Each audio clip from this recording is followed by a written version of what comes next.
Hey guys, it's Mike. It's Dan. You're watching the comments video for May, but this right now is not the comments video because this is an intro to the comments video because we forgot to tell you guys some information, so then we had to add it on, so now that's just what it is. Yeah, so what are we going to tell them? We're going to tell you, you guys remember last year we did something called the Dumpling Eating Contest in Times Square? That's right, my man here ate like what? 36 dumplings in 5 minutes. 5 minutes! And they weren't like small ones. They were not! They were not the the dough is really thin. No. The dough was thick. And each one was like that big. Yeah. That big. That was not a good time.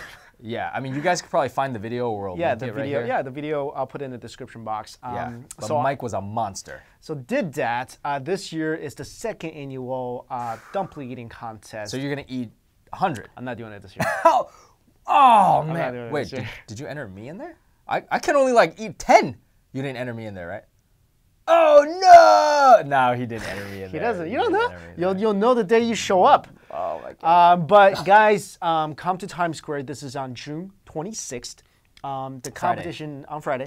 The competition will start at 8 p.m. sharp. Nice. So get there a little earlier. You can see us. We're gonna have some other YouTube celebrities there as well. Yeah. All your familiar faces plus some ones that some people we never met before that are coming up. Definitely. And the Dumpling Eating Contest, guys, is a part of Taste Asia. It's basically a giant food festival. In fact, there's one day where we have a cooking competition, and I'm actually the host for that. So if you guys are in town, come check that out too. That's on Saturday.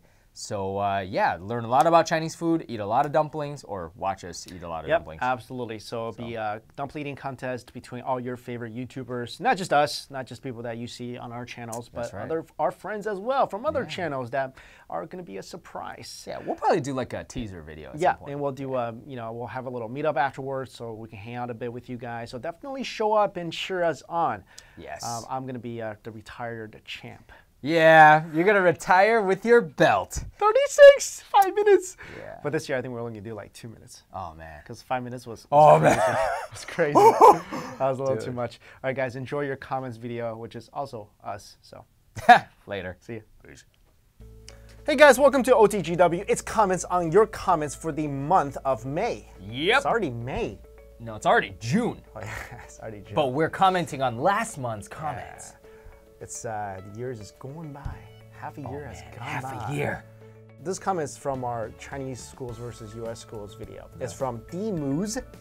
Mike, you've mentioned several times how you felt like the odd man out, being the only Chinese in your school/town. Would you say you felt more like a foreigner going to school in China or U.S.?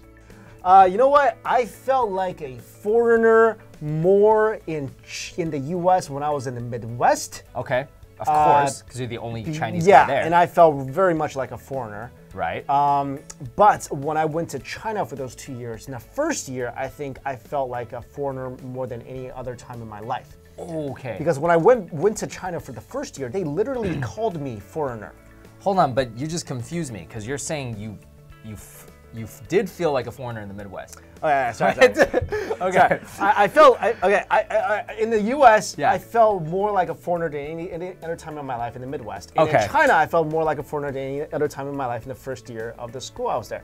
So if you want to compare those two. That's what we're doing. All right, yeah, China, first year, when I went there for school, I felt most like a foreigner because they literally called me foreigner, Lao Wai. Gotcha. Okay. And everyone treated me different. Even the school treated me different. So did you make friends? Yeah, I made friends. I also made a lot of enemies. Really? Because, well, think about it. Enemies? Think about this. Okay, so there are people who know that I'm from the U.S., so automatically assume that, this guy has more money than me. So, and back when I went to school in China, there was a lot of this hoodlum gang stuff going on outside my school. In Chinese schools? Yeah. I thought that wasn't allowed. What do you mean it's not allowed? Well, because it's not allowed, but things happen. But like Chinese schools are so strict. No. They're outside of the campus. These are people who, a lot of them dropped out of school. Right. And they're now outside just doing nothing. And they're like, okay, hey, Lao Wei, you got money. Hey, give me $200. That's what I encountered when I went back over there. And you were like, no? I'm like, no. And then what happened? And then they were like, well, then we're going to beat you up. Then what happened? then that was a credible threat, and then like my relatives there had to like you know, come pick me up from school at some points. Okay. Because they were worried I was gonna get killed. But you knew Kung Fu though. You knew Taekwondo and Kung Fu. Yeah, but they also had like 30 people, so. Yeah, but I'm pretty sure you could have taken a bunch of them. 30 people? I mean, I don't know. That's crazy. I don't know. So I'm just saying, and you know, so that was kind of crazy over there. That's legit threat. I couldn't really understand the teachers' accents a lot because a lot of them had thick accents, like Chinese accents. Yeah, so they treated me different, really different. Okay. Yeah, you know, just so that's when I guess I felt most alienated. But after a year, it became okay. They kind of accepted me. You know, I became like part of the clique. It's all good. Next one, same video. Next one is from Claudia Chang. I think we met her before. Yep. Hey, Claudia. Thanks for commenting in San Francisco.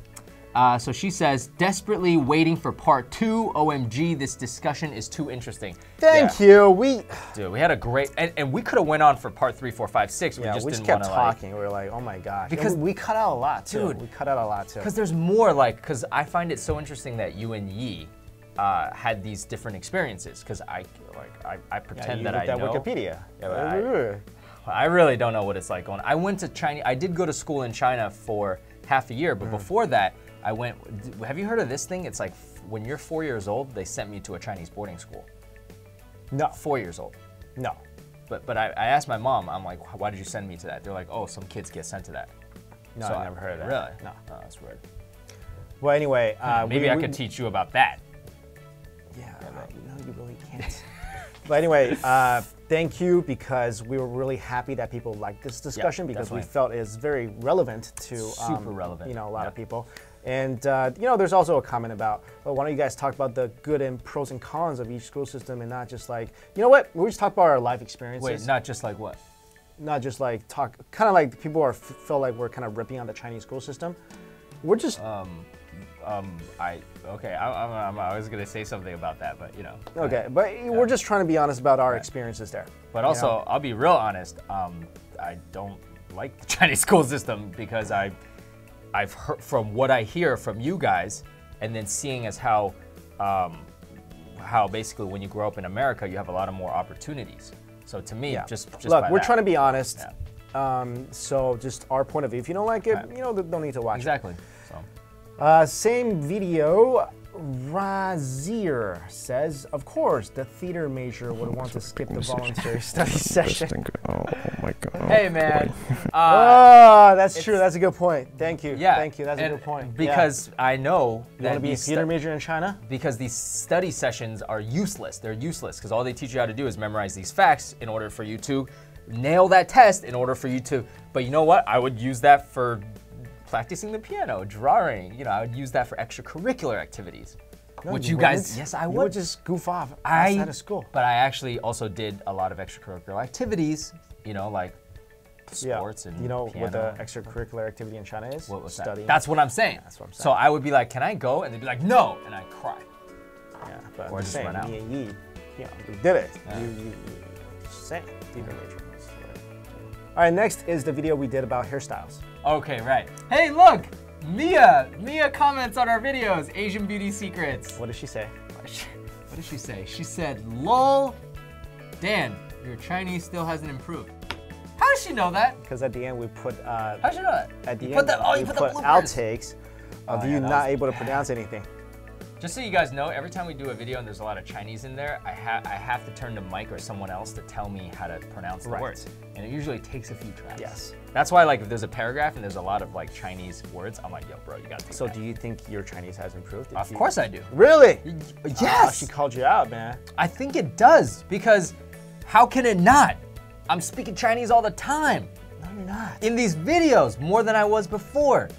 It's just that you guys are throwing these like historical terms at me. Like, that's hard. I agree with you, Mia. I don't think his Chinese improved at all. Dude, wait, was Mia just trolled? Mia just trolled me. Yeah. She just trolled us. No, not us. You. She didn't do anything to me. All right, Mia, watch out. I'm gonna troll. I actually troll Mia sometimes, but she doesn't. Yeah, sometimes I'll be. But I don't think she knows it's me, because I don't do it under off the Great Wall. Well, you watch her videos about, you know, eyeliner stuff? No, about blush, how to put on makeup in a day. No, like, what do you watch? No, like about, you know, taking care of your skin. The beauty routine. Good for you. Yeah. keep this looking good, you know what I'm saying? Yeah, you do. Yeah, man. All right, same video. PigBoyCool says, Qing Dynasty hairstyle and clothing are the ugliest Chinese style in history. All style and dress prior to Chinese or Qing style looks awesome. Wow, that's a pretty bold statement. And it got a lot of likes. Yeah. It's like, wait, so what? Come on, I agree to a certain extent. Really? The guy's haircut with that, you know, with the braid and Right. the half-shaven head, that's kind of weird. It's weird, but like a lot of a lot of things in ancient China were weird. No, but I'm just saying, this particular hairstyle Right? is a little weird. I think it's pretty cool. Really? I think it's pretty cool. Well, why don't you sport that for us? Well, it would take me like 15 years. I think you should try. I mean, like, wait, hold on. To grow hair that long, first of all, that's their real hair, right? Yeah. That's not a wig. No. So you would have to not cut your hair from you were a baby to grow it that long, whatever. down to your butt. I think it takes like, I don't think it takes your whole think it lifetime. takes Maybe your it takes whole- like 3-4 years or something. No, way more than that. Ask a girl, I don't know. That's crazy. But I kind of agree with the hairstyle. But I would say the royalty, especially the the princesses, what they Right. call a gege in the royal courts, their outfits are actually quite beautiful. From the Qing Manchurian, dynasty, yeah. the Manchurian. They had very tight, like kind of like I think Qipao Qipao kinda-ish. took that They style. have the flower pot shoes. Yeah, you like that? Yeah, we learned all that from Shenyun actually. Exactly, because they were very like elegant. Yep. But the men was kind of another story. Oh wow. Okay, so this is the Korean food video we did. so I read this. Yeah. I read this. So Fantic 1980. Yi totally has something for Mike. She can't take her eyes off him. So cute. Yeah, I read that one. I just laughed because the comment below was like, actually, Yi's my girlfriend. Yeah. And probably she keeps looking at you because like you're so silly. That's basically Why am I silly? You're really silly. I'm just a passionate Because you make food- really funny comments, you know. So she's just like, and usually during the day she gets tired of looking at me. That's true. So She she's does like, get tired looking at you. But that was a really funny comment. I actually read that one. MayaPrice says, same food video. Wish you guys could do this in LA. I don't know any good Korean restaurants here. Well, you know what? Yeah. We are actually exploring that option right now. So we are exploring contacting places over there that would have us over, so we get like a good chunk of places. We'll fly over, we'll do a bunch, we'll tell you guys where to eat. That's awesome. I already have some favorite places I go to in LA. Those are going to remain secret for now. Yep. I went to a couple Korean places that were really good. Not just Korean places, Not just but Korean. there's a couple of really nice Chinese places. Korean, there's good stuff to eat in LA. I feel like the hot pot scene in LA is much better than New York.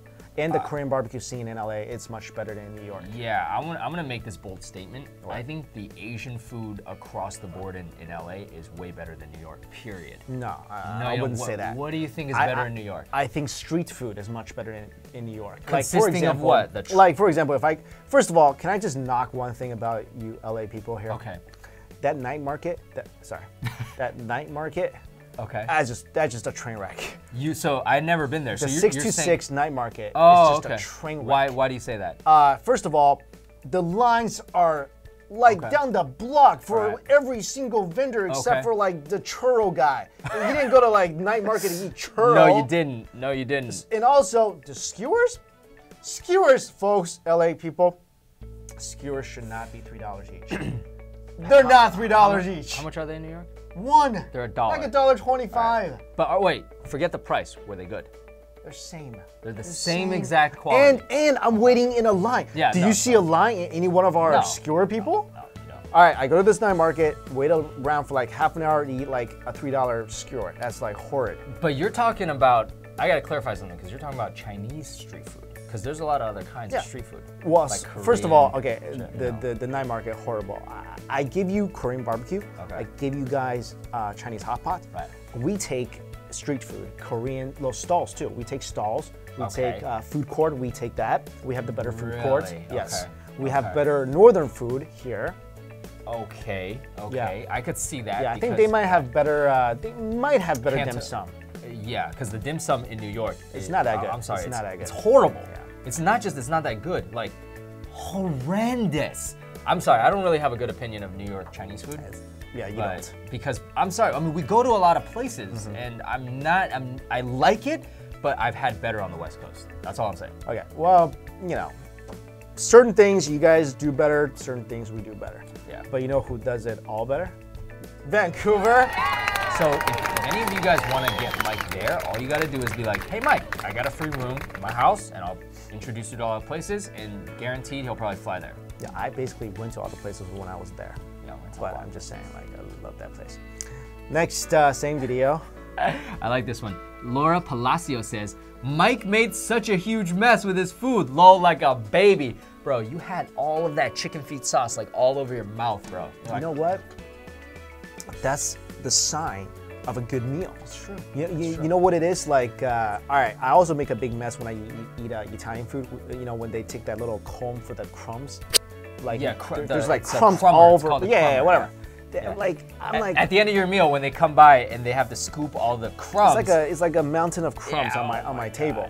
I'm just I'm a passionate eater. I'm an enthusiastic eater. And it shows from the sauce on my face to the mess I make on the table. That's why you need to bib yourself. I always bib time, myself. Every if you guys ever go eat with me, I always bib myself. I got two things to say. Whenever we go out to eat, like I just put the napkin on my lap. You're a clean eater. And every time I look over at you, even if you have a bib on, the bib is covered in sauce. Yeah, but you also still manage to get some food on yourself. That's true. You have a bib on. Like, how do you do that? You know what? We're gonna create the OTGW bib. So. We're gonna do it. Yeah. Would you guys like to have that? It would have to be disposable. Yeah, though. disposable. No one wants to reuse bibs. Are you gonna wash your bibs? Yeah. You're gonna treat that like a shirt? You take it to the bathroom and you wash it. Dude, nobody washes things in the bathroom.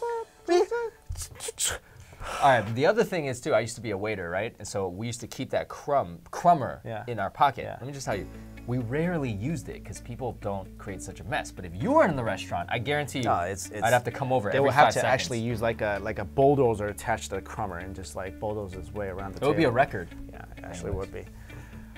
So now we're at the Asian identity video. Okay. Hao Hanzhao says, my grandma in China also calls me a banana because I'm yellow on the outside, but white on the inside. Lol. Oh, grandma calls her.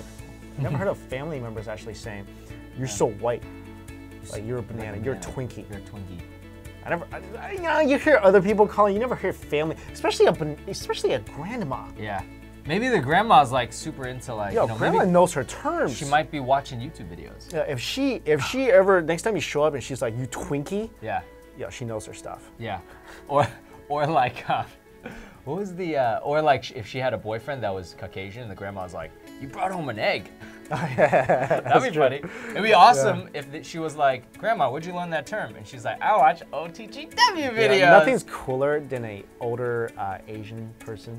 Exactly. That's like cool. And that's cool, that's with it. Yeah. So we like that. Fun. We like that. All right. Same video? Yeah. So KWMS27 Misaki says, oh my God, my mom said that she was going to send me to China to properly learn Chinese. Embrace it. You know how much I didn't want to go to China? I can imagine. Because I'm like picturing in my head, I'm like, everything is gross over there. Right. Everything is dirty. I'm gonna be living in a third world country. Right. You know the plan I devised to get out of this was? Which? Was this? I wrote it down on a piece of paper. In my plan, I was supposedly, because I didn't know this, I was a kid, but flying from China, I stopped at Tokyo. Right. Okay. So I was thinking I'm gonna stop at Tokyo and then go to China again. I don't know. Like I'm thinking that's the flight route. So you're like 16. This is what you're making up in your head. 13. You're making this up in your head. So then here's my plan. All right. I was like, when I get off at Tokyo Airport, and I wrote this down elaborately. When I get off in Tokyo Airport, I will sneak away. Yeah. And my profession. No, here's what I'm gonna do. I'm gonna sneak away into the woods. Then I'm gonna be found by a ninja clan. I knew it. I knew you were gonna be a ninja. You have an obsession with ninjas. Ninja. Yeah. That was my plan to not go to China. Obviously, I didn't become a ninja. No. Or maybe I have. You don't know. You know what I would have done? What? I would have just been like, okay, just send me to military school in America. Don't send me to China. Just send me because I would. You don't learn Chinese in military school. No, but I'm saying because your parents also sent you there for discipline issues. Right. So if that happened to me, I'd be like, just send me Chinese military No, school. That's like the worst. No. I'd be like, send me to American military school. I will go there. Well, I should have went there.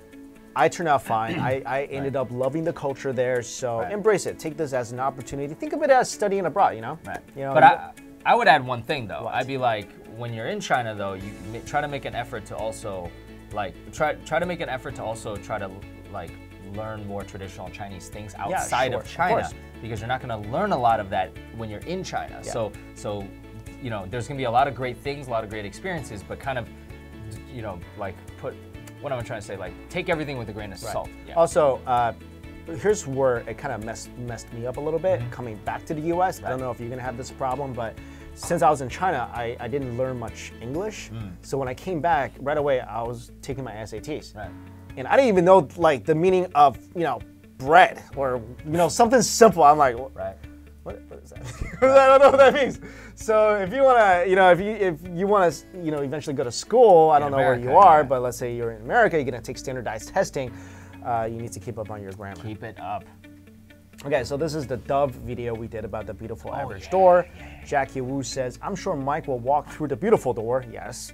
Dan will walk in and out multiple times through the beautiful door and sing I'm beautiful no matter what they say. You That's probably right. will. I'd be like, beautiful, average. I'd be like, selfie myself. Like, yeah, we definitely got to selfie it. I mean, it didn't happen unless you selfied it. Yeah. Because we're all beautiful in our own ways. That's right. That's right. The more you know. Same video? Yeah. Yeah. So Lulu Chinese doll Meng says, too bad that this video and the previous one with the 15-year-old are not in Chinese. I love to show them to my mother so that she would stop criticizing me about my physical appearance. That's right, Lulu. That's one of the things that I don't like, because a lot of Chinese parents, they criticize their kids, especially girls, about their appearance overly, too much. Yeah. Too much. And what you can do is you can actually put, I think they're gonna have on YouTube auto translation soon. Oh, okay. Yeah. So you can show your parents that. But you know what? Chinese parents, they only trust like doctors or you know, something. So they might not trust. They'd be like, oh, 为什么要听这两个? Right. No good. Those two no good. Right. You know, it's ironic because like traditional Chinese culture is about health, about wellness and holistic healing of the body. So Chinese parents in the past, I'm sure they would tell you, you know, how to take care of your body. But nowadays they don't really tell you that much. Yeah, how come you're fat? Yeah. How come you don't look good? How come your skin not so soft? Yeah. Like, exactly. It's too, but you know what? You can show her our video and, you know, Definitely. we'll come over and we'll talk to her. Yeah. She probably won't listen, but. All right, so now it's time for the May Fan of the Month. And again, you guys can become Fan of the Month if you comment and here, Facebook, just, you know, make yourself stand out. Yeah, send us some photos. Yeah, do whatever. You know, send me some pies. Yeah. I don't know, send me a steak. But this month, our Fan of the Month is Landa. Also, there's a Chinese name. Ray Qi Song.